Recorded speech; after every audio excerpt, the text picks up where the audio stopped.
The office smelled like old paper and stale coffee, the kind of smell that accumulates over years of work nobody photographs for Instagram.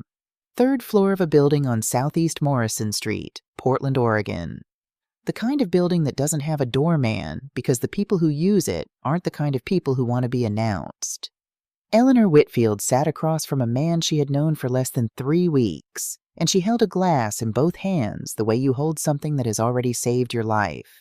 It wasn't an impressive glass, not crystal, not the kind of thing you'd display in a cabinet, just a standard Waterford piece, part of a set her late husband Harold had given her for their 10th anniversary in 1993, with a small chip along the rim.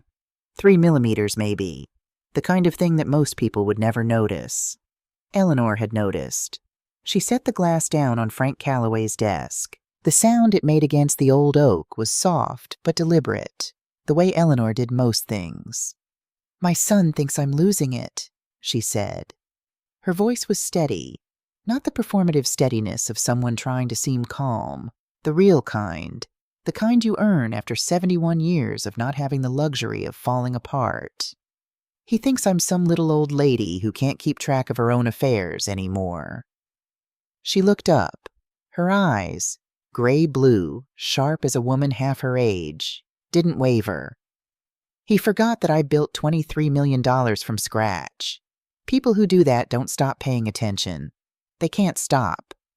She glanced at the glass one more time. That chip right there? That little thing nobody else would bother looking at? A pause. That's what made them think they had me. The afternoon light came through the window at a low angle, throwing a long shadow across the worn carpet. Outside, Portland went about its business. Inside, Eleanor Whitfield sat with the posture of someone who had sat at the head of boardroom tables for 40 years, unhurried, unintimidated, and absolutely certain she was in the right place. 2 years earlier, if you grew up in Portland's old money circles, which admittedly was not something most people did, the name Whitfield carried weight. Not the flashy kind of weight, not Silicon Valley money, not tech bro money.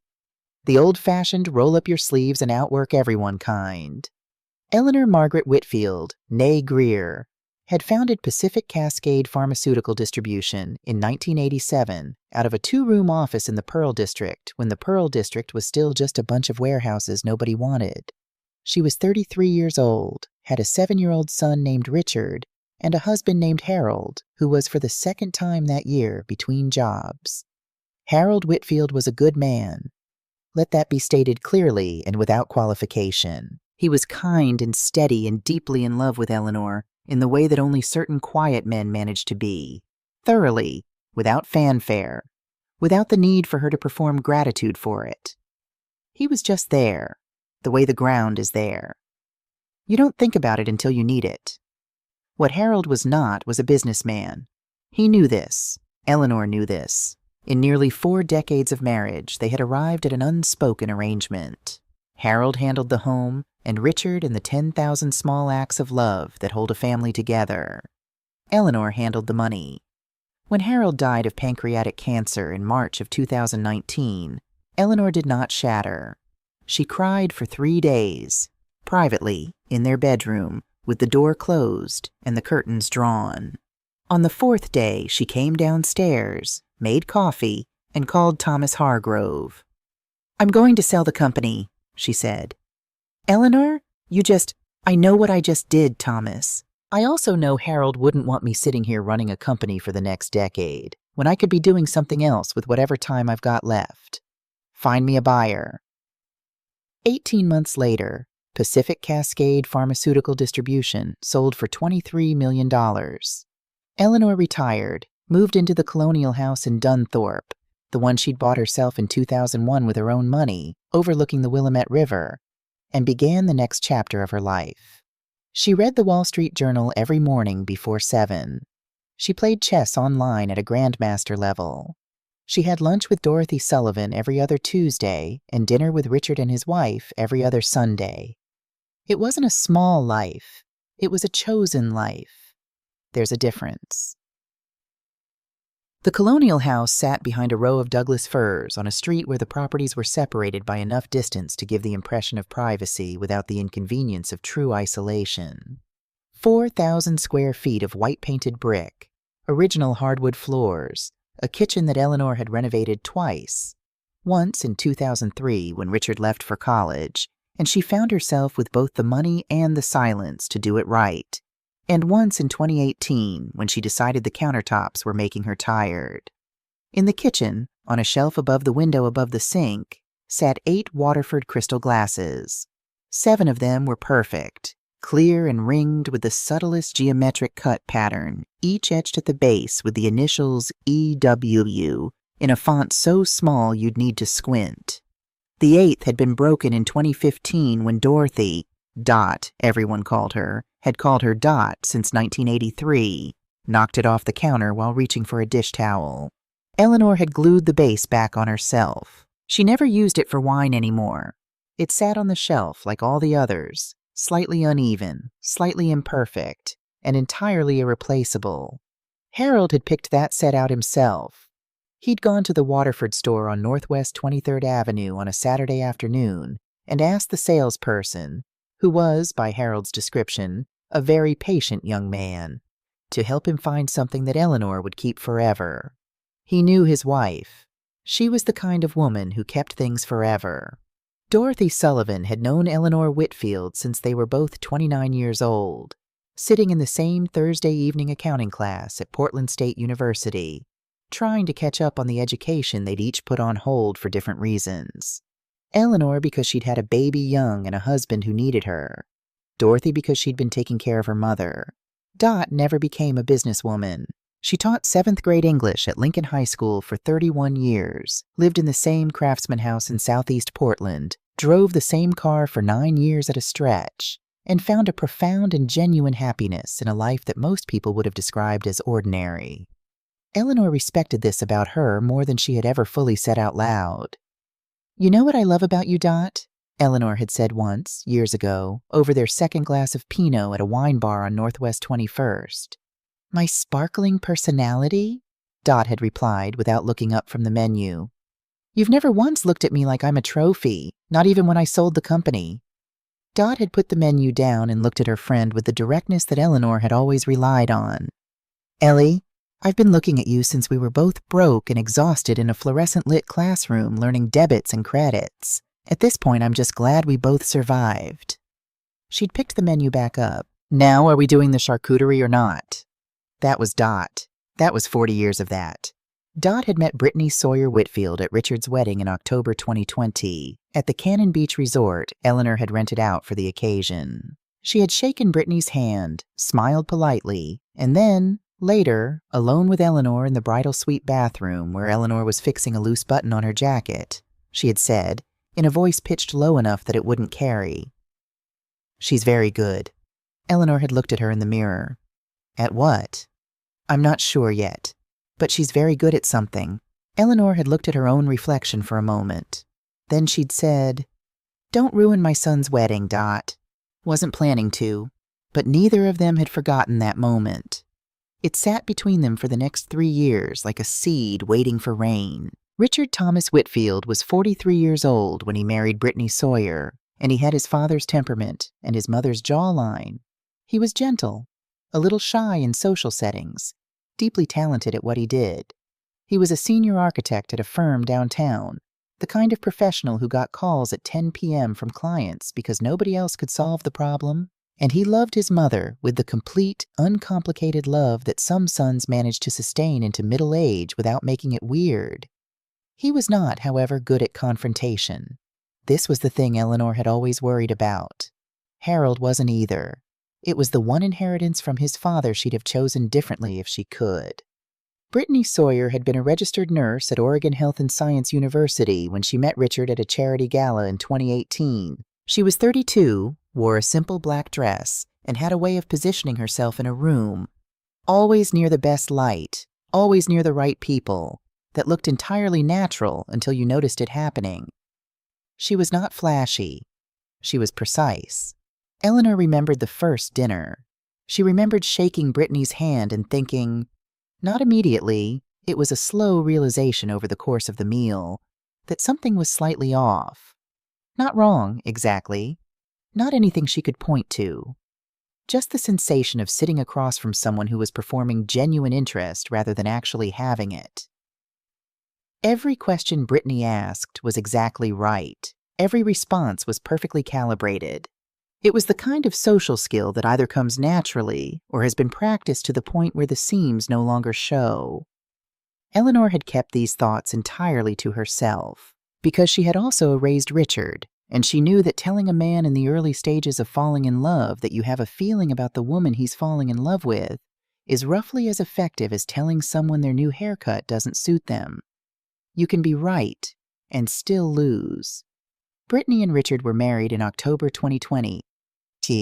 Pandemic restrictions limiting the guest list to 20 people. Eleanor paid for everything. $85,000 for a weekend at Cannon Beach because it was her son's wedding and she had the money and Harold wasn't there to see it. And that last fact made her want to make it beautiful. Year 1 of the marriage was, by all measurable standards, fine. Brittany was attentive to Eleanor in the specific way a person is attentive when attention is the strategy. She remembered appointments, offered to drive Eleanor to doctor's visits, called on Tuesdays to check in. Eleanor accepted this with the graciousness of someone who understood the transaction but chose not to name it. Not yet. Year 2 was when the framing started. Small things. Brittany had a gift for the small thing that carries a big implication. She'd say, in the middle of a perfectly pleasant conversation, "Mom, do you ever think about simplifying your portfolio? Managing this many accounts seems exhausting at your age." Or, "Richard mentioned you left the stove on again last week. We were thinking, would you want us to find you some in-home help? Just someone to be around."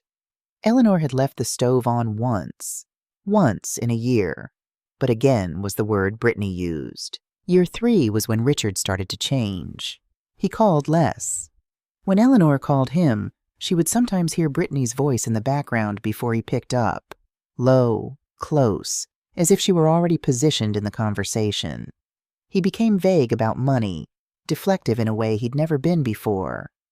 When Eleanor mentioned Thomas Hargrove or asked Richard's opinion on a reallocation she was considering, he'd say something like, "Don't stress yourself about all that, Mom. Brittany and I can help figure it out." That phrase, "Brittany and I can help figure it out." Eleanor heard it enough times that she started counting. She told Dot about it one afternoon in late October 2023, sitting on Dot's back porch in southeast Portland with mugs of coffee going cold between their hands, the maple in the backyard doing the orange and gold thing it did every fall. "Something is happening to my son," Eleanor said. Not dramatically, just as a statement of observed fact. "It's not physical. He's healthy. It's like someone's been slowly replacing him with a version of himself that does what it's told." Dot was quiet for a moment, watching a leaf come down. "Ellie," she said finally, "you've never been wrong about people, not once in 40 years. You knew Harold was a good man the first week. You knew your CFO was going to steal from you 6 months before you had proof." She paused. "Trust what you're feeling. I don't have anything concrete. You've built entire businesses on less." Dot picked up her coffee. "But maybe start looking for something concrete." Eleanor drove home that evening along Barber Boulevard, watching the city lights come up over the West Hills, and she thought about what concrete might look like. She wasn't scared. Eleanor Whitfield didn't scare easy. But she was paying attention. And paying attention was how she had always survived. It was a Friday evening in early November of 2023. Eleanor had eaten alone, a piece of salmon, salad, a glass of the Willamette Valley Pinot she kept on the second shelf, and was washing up. The kitchen was quiet, the kind of quiet that a house produces when it's been inhabited by one person for long enough that the silence becomes comfortable instead of empty. She was washing the glasses by hand because she always washed the Waterford by hand. You didn't put Waterford in the dishwasher. Harold had said this in a tone that suggested someone had once tried to argue with him about it, and that person had been wrong. She picked up the 7th glass, the one she used most often, the one that caught the kitchen light a certain way she liked, and she stopped. There was a chip on the rim, small, about 3 millimeters. The edge of it was clean, almost sharp, in a way that didn't look like the gradual wear of daily use. It looked more like something that had been done to the glass deliberately. A small, precise break, the kind that leaves a clean line rather than a ragged one. Eleanor stood at the sink for a long moment, holding the glass up toward the overhead light. She turned it slowly. She ran her fingertip along the chip, feeling the edge. She knew this glass the way she knew her own hands. She had used it on Monday when Dot came for dinner. Dot had held it up to the window and said, "You know, the older I get, the more I think owning beautiful things is underrated." And Eleanor had laughed and said, "You say that every time you come over." And Dot had said, "Because it's true every time." The glass had been perfect on Monday. Today was Friday. Between Monday and Friday, Brittany had come by on Wednesday afternoon. She'd brought Eleanor a loaf of sourdough from the bakery on Mississippi Avenue and a bag of the chamomile tea Eleanor liked, and she'd stayed for about an hour. She'd offered to help clean up the kitchen. Eleanor had said there was nothing to clean, but Brittany had wiped down the counters anyway, with the industrious cheerfulness of a woman performing thoughtfulness. And then she'd left. Eleanor set the glass down on the counter. She did not set it back on the shelf with the others. She sat down at the kitchen table. For the next 10 minutes, she sat perfectly still in the way that people who have spent their whole lives doing sometimes do when they finally allow themselves to just think. The refrigerator hummed. A car passed on the street outside. The kitchen light buzzed faintly at a frequency that had been annoying her for 3 weeks and that she kept forgetting to have fixed. Then she got up, went to her phone, and called Thomas Hargrove. Not Richard, not Dot. Thomas. He picked up on the second ring. "Eleanor, everything okay?" "I'm not sure," she said. "Can you come by tomorrow morning? Early. And Thomas—" "Don't mention this to Richard." A beat of silence. Thomas Hargrove had been her lawyer for 25 years. He knew when Eleanor said, "Don't mention this to Richard," it wasn't carelessness. It was a decision. "I'll be there at 8, he said. Eleanor hung up. She looked at the glass on the counter one more time. She went to the cabinet under the sink and found a clear plastic Ziploc bag, the kind she used for marinating chicken. She put the glass inside it, sealed it, and placed it carefully in the back of the refrigerator, behind the orange juice. She didn't know yet exactly what she was preserving, but she knew that you don't win by throwing things away. Thomas Hargrove arrived at 8:02 the next morning, which for Thomas constituted being slightly late. He was 61 years old and looked like the kind of man who had been described as distinguished for so long that he'd stopped noticing. Gray at the temples. Suit jacket on a Saturday because Thomas Hargrove wore a suit jacket the way other men wore a t-shirt. Not as a choice, just as a condition of existing. Eleanor poured coffee. They sat at the kitchen table. She told him everything. The small things taken together. The framing of her memory issues. The phrase, "Brittany and I can help figure it out." The constructed attentiveness that never quite felt real. The glass. Thomas listened without interrupting. This was something Eleanor had always valued about him.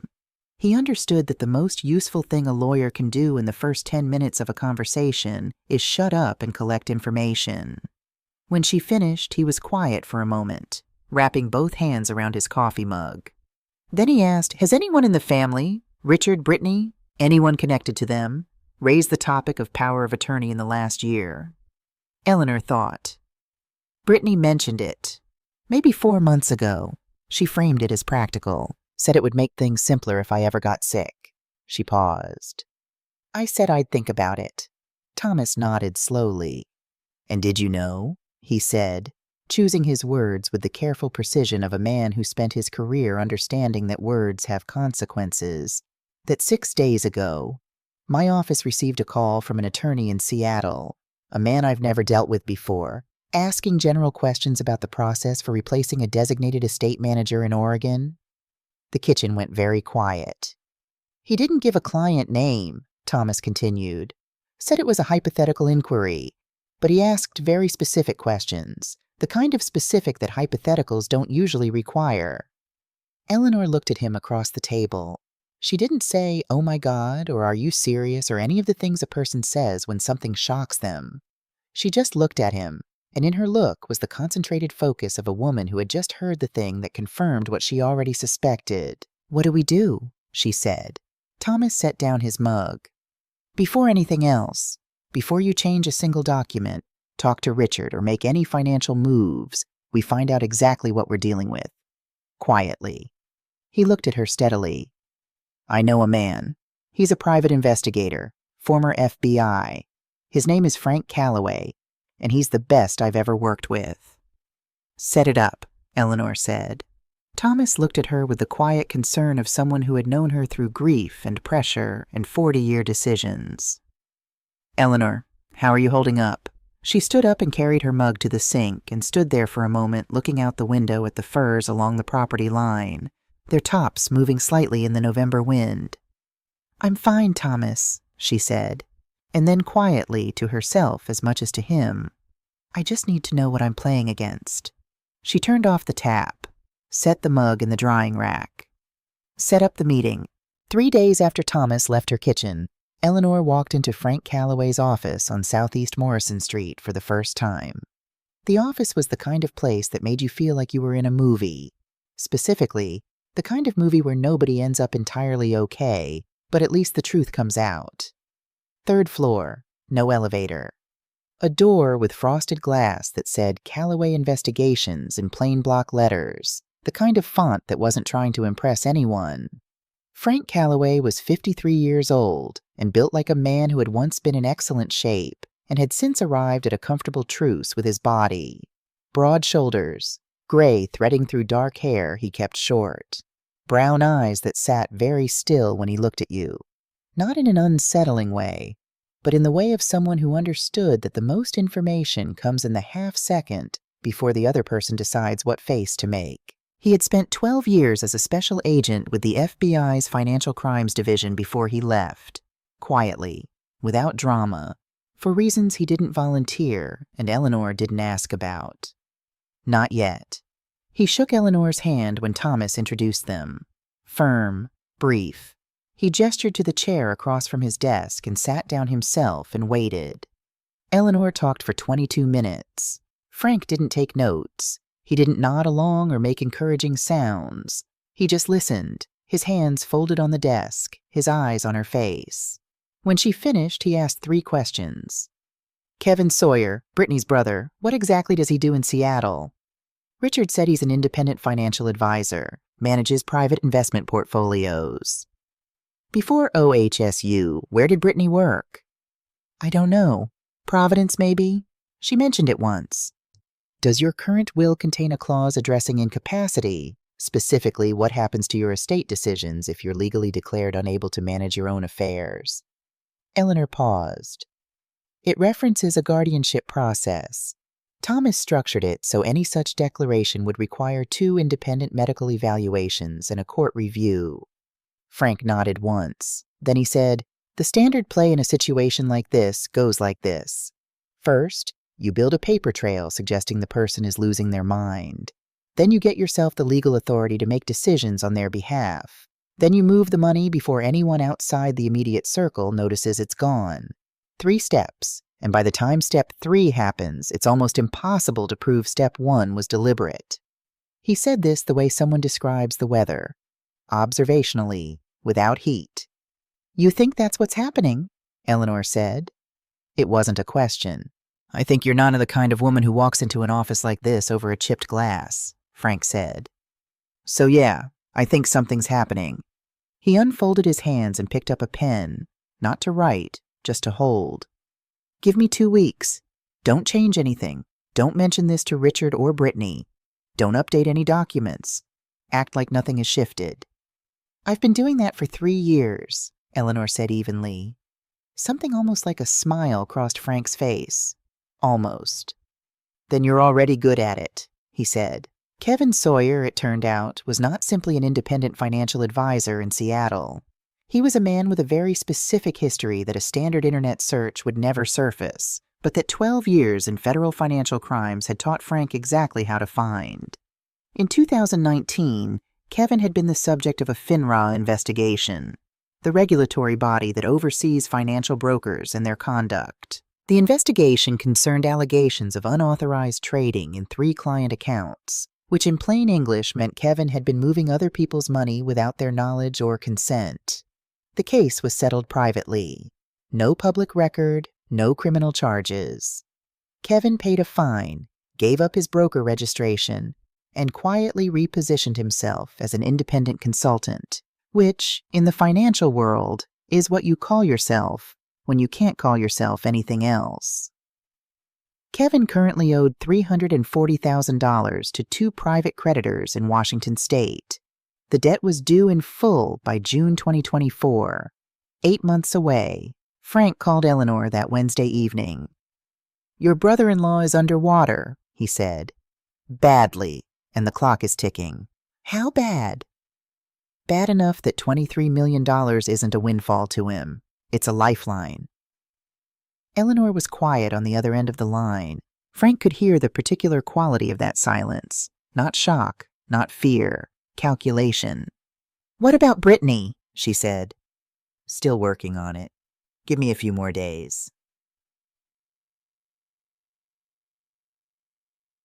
Brittany Sawyer had left Providence Medical Center in the spring of 2019, the same year Kevin's investigation had quietly concluded. Her personnel file listed the departure as separation by mutual agreement, which in HR language means we didn't fire you, but we also didn't not fire you. A former colleague of Brittany's, a charge nurse named Sandra, who Frank located through a mutual contact in Portland's medical community, agreed to speak off the record over coffee near OHSU. "Look, I don't know the whole story," Sandra said, wrapping both hands around her cup. "What I know is there was an internal audit of controlled substance inventory, and Brittany's name came up. Nobody pressed charges. I think they couldn't prove intent to sell, which is what they'd have needed for a criminal case. But she was asked to resign." Sandra paused. "She knew her medications, I'll tell you that. Probably one of the sharpest pharmacological nurses I ever worked with. She knew exactly how long each drug stayed in the system, how much was too much, how little was invisible. All of it." Frank thanked her and paid for both coffees. He sat in his car outside for a few minutes before starting the engine, looking at the rain on the windshield. A woman who understood dosages, low enough to cause cognitive symptoms, high enough to be consistent, nothing that would show up in a routine blood panel unless you were specifically looking for it. He called Dr. Owen Bradley, Eleanor's physician of 15 years, and asked, with Eleanor's explicit written authorization, for a review of her complete medical record going back 24 months. The following Tuesday, Dr. Bradley drew Eleanor's blood himself at his office, with no family members present and no notation in the official medical record. They agreed to keep it off the books until they knew what they were looking at. Week 2. The bank account was the concrete Frank had been waiting for. 4 months prior, a joint checking account had been opened at a Wells Fargo branch in southwest Portland under the names Eleanor M. Whitfield and Richard T. Whitfield. The account required dual signatures for any withdrawal over $5,000. The opening paperwork listed Eleanor as a co-owner. Her signature was on the application. Eleanor had no memory of opening this account. None. Thomas requested copies of the opening documents. When they arrived, he sat at his desk with them and a magnifying glass. He still used a magnifying glass, which Eleanor had teased him about for years and which had just proven its worth, and he looked at Eleanor's signature for a long time. "It's close," he told her when he called. "Someone who knows your signature well enough to copy the basic form, but the pen pressure is wrong. You write heavy on the downstroke and light on the upstroke. This is reversed." He referred the documents to a forensic examiner in Eugene, a woman with 30 years of experience testifying in Oregon courts, and waited. The next morning, Frank came to the house with a folder. Dr. Bradley arrived 20 minutes later. Thomas was already there. Eleanor sat at the kitchen table with the 3 of them and listened. Dr. Bradley went first. Eleanor's blood results had come back. There were trace amounts of lorazepam, a mild sedative, at levels below what would typically be prescribed, but consistent with repeated low-dose exposure over a sustained period of time. Not enough to be acutely dangerous, just enough to produce exactly the symptoms that had been appearing in her medical record: mild dizziness, occasional nausea, slightly slower recall. And in her medical record, across 8 appointments over the previous 2 years, those symptoms had been described and amplified, largely by Brittany, who had accompanied Eleanor to most of those visits, and had twice described Eleanor's cognitive state to Dr. Bradley in terms he now recognized as deliberate exaggeration. "She was building a file," Dr. Bradley said carefully. "I can see that now. I should have—" "You had no reason to think otherwise," Eleanor said. "Don't do that to yourself." Frank set the folder on the table: the bank account, the forged signature analysis, Kevin's debt and regulatory record, the email chain between Kevin and a Seattle attorney discussing what he referred to in writing as Phase 3, the legal maneuver to have Eleanor declared unable to manage her own affairs, and the Ziploc bag from the refrigerator. Dr. Bradley had tested the glass Eleanor had preserved from the week of Brittany's Wednesday visit. The same compound, the same concentration. When they were done, Eleanor was quiet for exactly 7 seconds. Then she said, "They need one more step, something they can't explain away as a misunderstanding." That gave them 11 days. 11 days to make sure everything was in place before the only kind of conversation Eleanor Whitfield had never lost, the kind where the truth was already on the table before anyone sat down. She looked around at the 3 of them: Frank, Thomas, Owen Bradley, with his careful doctor's hands folded in front of him. "My birthday is November 18th, she said. "I'm going to invite them to dinner." Thomas had set up the shared iCloud calendar years ago, back when Harold was still alive and the family had needed a shared system for coordinating holidays, doctor's appointments, the various logistics of a family spread across the same city but operating on different schedules. After Harold died, Eleanor had kept it running out of habit. Richard was still on it. They rarely used it for anything anymore, but neither of them had thought to take it down. What neither Eleanor nor Richard had considered was that the shared Apple ID associated with the calendar had, for a period of about 14 months in 2022 and 2023, also synced a portion of Richard's message history to the family account before a software update changed the default settings. Frank found it on a Tuesday afternoon. He called Eleanor immediately. He read the messages to her over the phone. He read them evenly, without editorial comment. Let the facts carry their own weight. Don't add to it. Kevin, September 14th, 2022. "Rich, your mom is sitting on close to $27 million. She's 70. You're the only heir. We just need to make sure the right structures are in place before anything happens to her.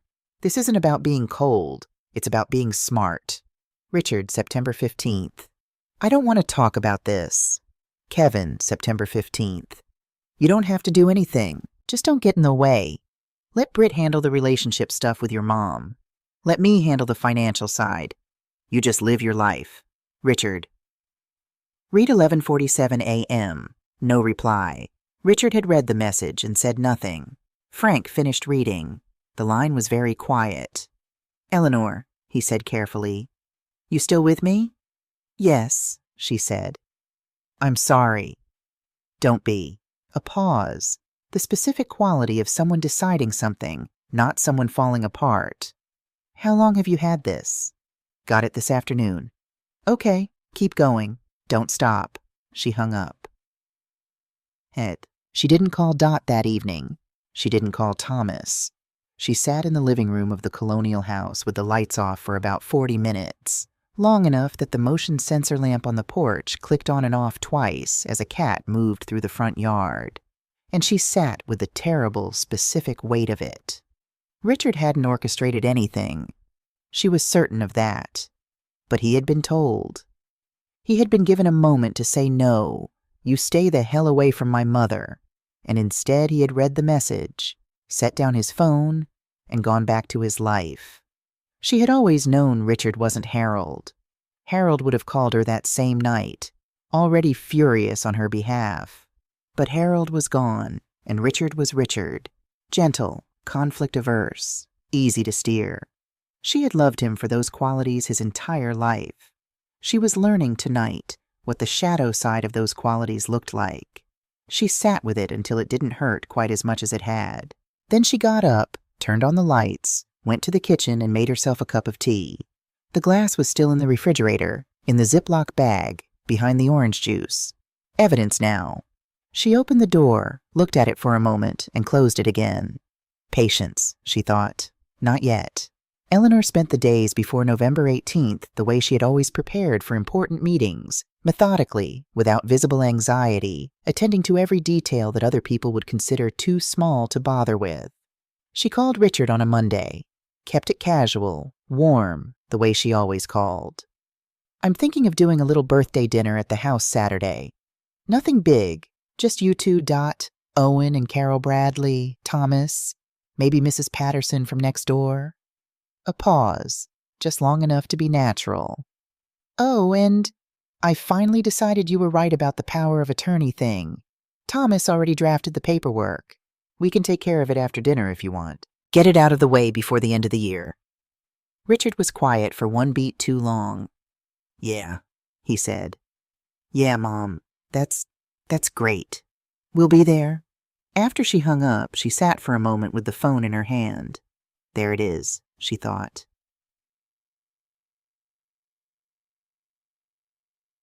And the morning of the 18th, Frank arrived at 7 with a small canvas bag. He moved through the house quietly and efficiently. Eleanor had learned that Frank did most things quietly and efficiently, as if noise were a form of imprecision, and placed 2 small audio devices in the living room and kitchen, both legal under Oregon's one-party consent law, both feeding a live signal to the receiver in Frank's car, parked 2 houses down the street. You don't have to do this if you don't want to, Frank said, coiling the excess wire with practiced hands. We have enough for a civil case already. The forged signature alone. We don't want a civil case, Eleanor said from the kitchen doorway, holding her coffee. We want a closed case, one they can't appeal, revisit, or spin into a story about an unstable old woman who misunderstood her family's good intentions. She took a sip. We want them to walk far enough into the room that the door closes behind them. Frank looked at her for a moment. You've done this before. I've negotiated acquisitions with people who smiled at me while trying to take my company apart from the inside, Eleanor said. Different vocabulary. Same game. He almost smiled. Almost. Dr. Bradley arrived at 4 with his wife, Carol, a tall woman with silver-streaked hair who taught ceramics at a community college and had always liked Eleanor without making a production of it. Thomas came at 5:30, carrying a leather portfolio that contained the documents, official-looking, properly formatted, bearing the Hargrove and Associates letterhead. Blank inside. Not worth the paper they were printed on, legally speaking. But they didn't need to be.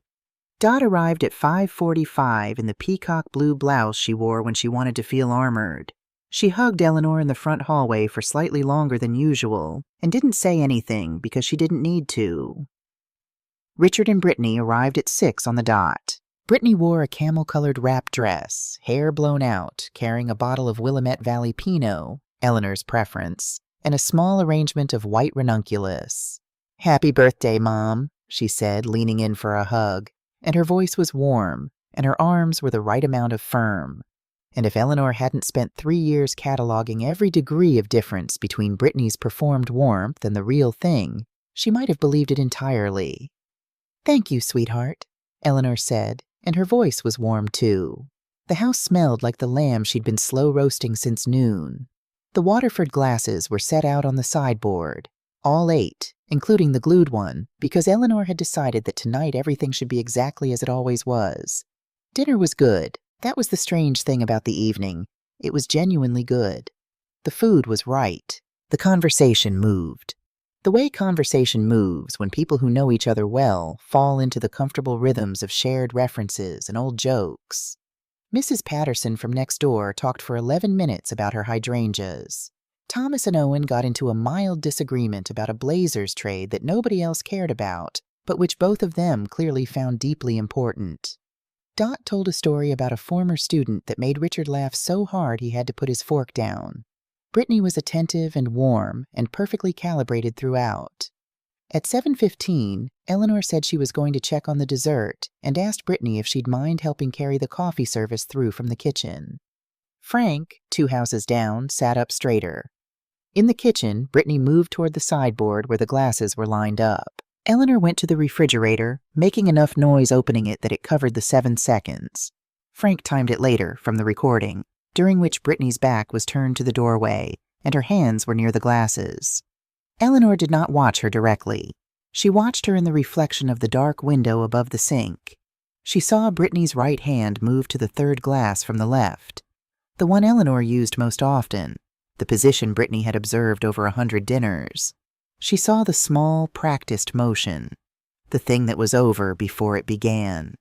Eleanor finished getting the cream from the fridge. She turned around, set it on the counter. She looked at the lineup of glasses with the mildly distracted expression of a woman thinking about dessert plates. Then she picked up the 3rd glass, held it at eye level for a moment as if checking it for water spots, and set it down on the far left of the sideboard. Out of the serving rotation, she picked a different glass, poured herself 2 fingers of Pinot, and carried the tray to the dining room. Behind her, she heard Brittany follow with the coffee service. Neither of them said a word about it. Owen Bradley, from his seat at the far end of the table, caught Eleanor's eye as she came back in. She had been gone exactly 4 minutes and 30 seconds. He gave a small, almost imperceptible nod. He'd tracked the timing. He'd seen her expression when she came back through the door. That was all she needed from him tonight.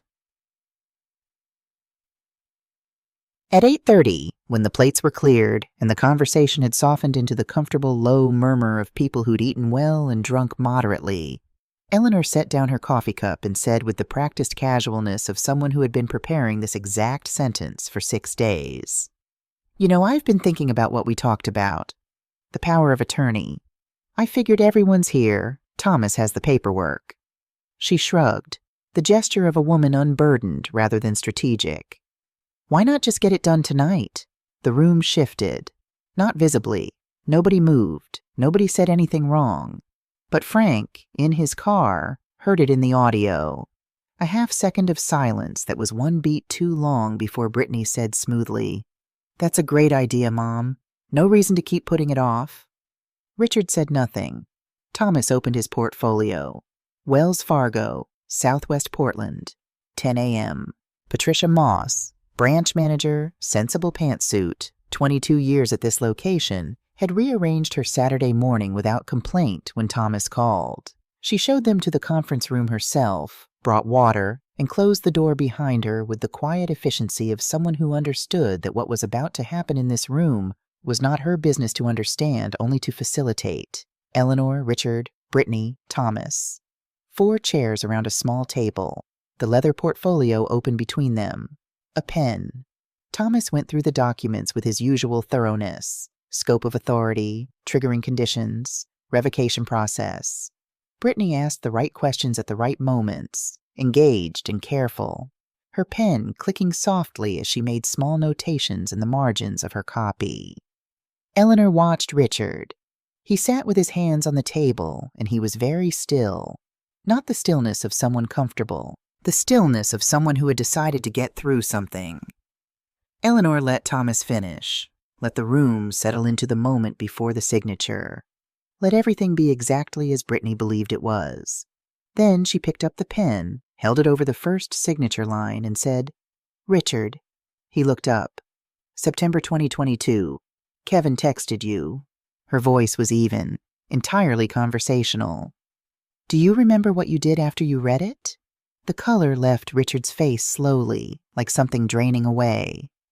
"Mom, you don't need to answer right now," Eleanor said. "I just wanted you to know that I know." She set the pen down and looked at the door. Frank opened it from outside. He stepped in and moved to the left. Behind him, in plain clothes but with the particular posture of someone whose authority was not situational, came Detective Sergeant Alan Whitmore of the Portland Police Bureau, and behind him, Special Agent Diana Forsyth, FBI Portland Field Office, Financial Crimes Division, whose handshake when she introduced herself to the room was brief and entirely without theater. Thomas slid the second portfolio across the table. The real one. Forged signature analysis from the Eugene Examiner. Eleanor's blood panel showing low-level lorazepam exposure, consistent and sustained. Kevin Sawyer's regulatory record and outstanding debt documentation. The email chain with the Seattle attorney detailing the plan in Kevin's own words. 2 separate evidence bags, the glass preserved from Eleanor's kitchen shelf and the glass from the birthday dinner table, both testing positive for the same compound at the same concentration. Brittany looked at the evidence bags on the table, and then she did something nobody in the room expected. She cried. Not the calculated kind, not the performance kind, the kind that comes from somewhere a person hasn't been able to reach in a long time, and when it finally breaks through, it breaks through all the way. I didn't want to do this. Her voice was stripped of its smoothness. She sounded younger, scared. I didn't. She looked at Eleanor. Not at Richard, not at Agent Forsyth, not at the table, at Eleanor. Kevin knew about Providence. He knew what happened there, the whole investigation. He said if I didn't go along with his plan, he'd go to the police and tell them I'd been selling medication from the hospital supply. I never sold anything. I never did. But he had enough to make it look like I had. She stopped, pressed her fingers to her mouth. And he said Richard would find out, that I'd lose everything. The room was very quiet. Richard didn't know Kevin was blackmailing me, she said. He didn't know about the medication. He thought Kevin just had some kind of financial idea for the family. He knew it wasn't right. I could see that. But he didn't know how far it had gone. He didn't know what Kevin was forcing me to do.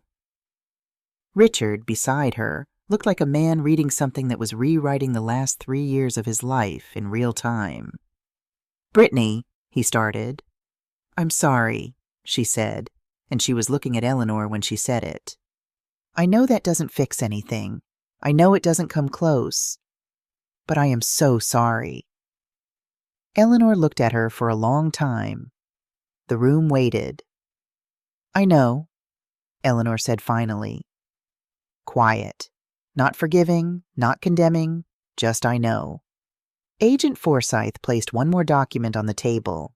Not a financial record, not a signature analysis. A correspondence log. Eleanor Whitfield, cooperating source. Initial contact date. May 3rd, 2023. 6 months before the birthday dinner. 5 months before the chipped glass. Mrs. Whitfield came to us, Forsyth said for the benefit of the room. She contacted the Financial Crimes Division independently. She had observed patterns consistent with someone laying the groundwork for elder financial abuse, and she wanted federal involvement before she made any moves of her own. Richard stared at his mother. The glass wasn't where this started, Eleanor said. Her voice had the same quality it had when she explained a balance sheet. Clear, without ego, oriented entirely toward accuracy. It started in April of 2023 when Kevin made the mistake of calling one of my former investment partners to ask about my assets. A man named Bill Gerhardt, who Kevin had no way of knowing I'd been close to for 15 years. Bill called me the same afternoon. She paused.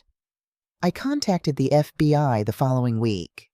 The glass, she continued, was confirmation, something tangible to add to what we were already building. She glanced at the evidence bags.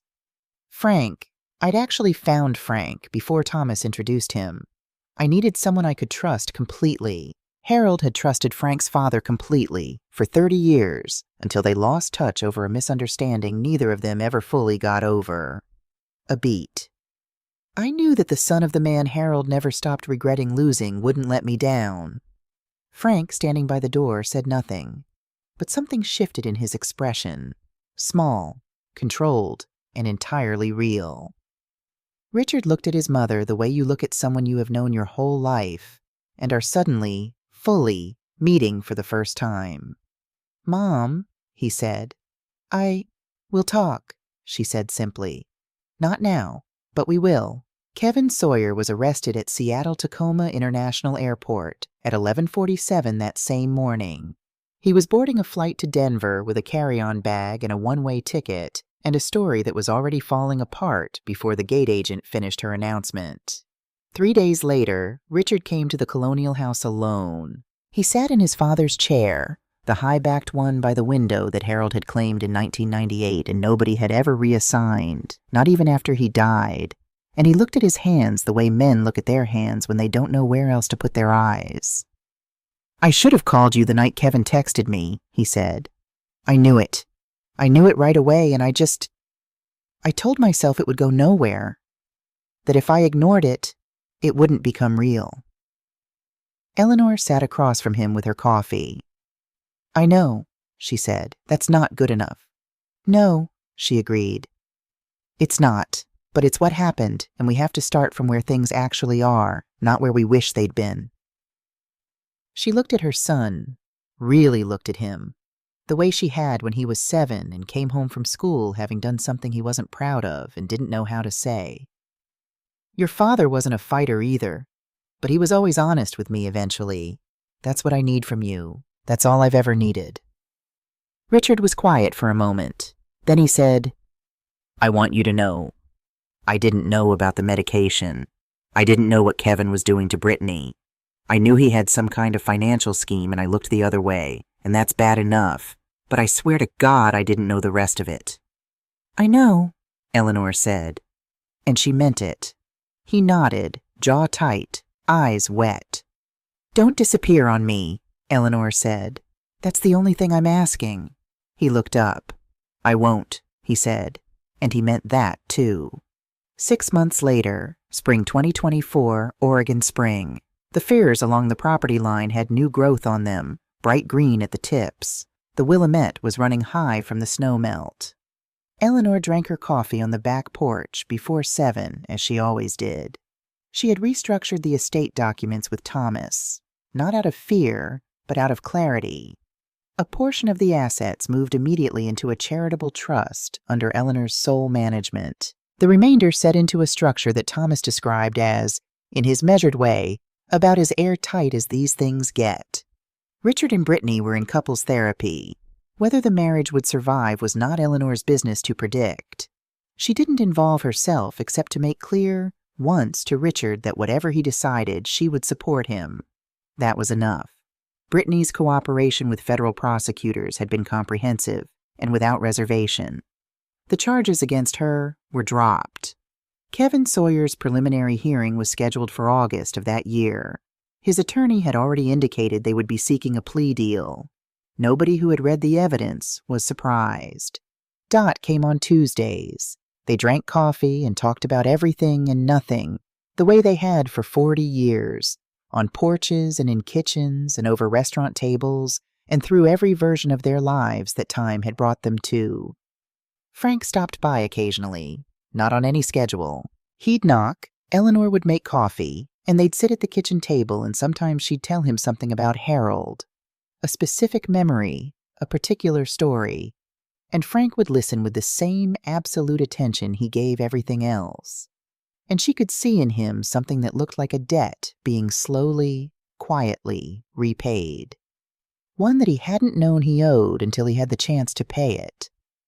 The Waterford glasses were back on the shelf. All 8. The chipped one, the glued one, the 7 perfect ones.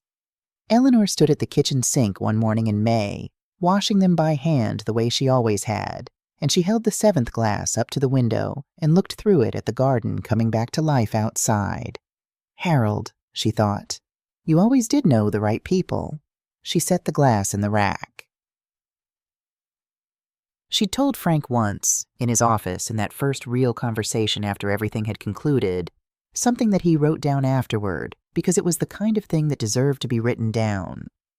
People assume that paying attention is a defensive tool, something you use to protect yourself. But it's not. It's the most powerful thing you have because the person who pays attention always knows more than the person who assumes they're not being watched. Kevin assumed I was an old woman with a fading mind. Brittany assumed I was lonely enough to be managed. And Richard, a pause. Richard assumed I needed to be protected from the truth. They were all wrong about the same thing. I don't need protection. I need honesty. I've always been able to handle the truth.